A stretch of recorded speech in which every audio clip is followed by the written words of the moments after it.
April the 28th, 2016. A massive 6.9 magnitude earthquake struck the northern Pacific Rise, just southwest of Mexico and the western Central American coasts. The depth of the quake was 10 kilometers.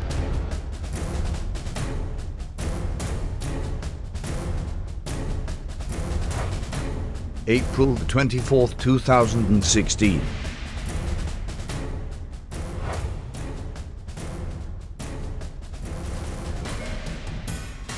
Central America region, which includes the Caribbean, a major earthquake. Yes, it's wise to take all precaution where possible.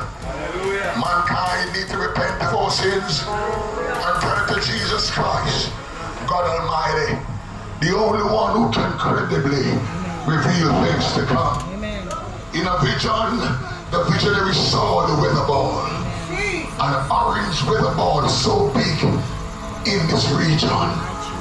It was so terrible that the visionary rose up out of the vision, shouting, Jesus!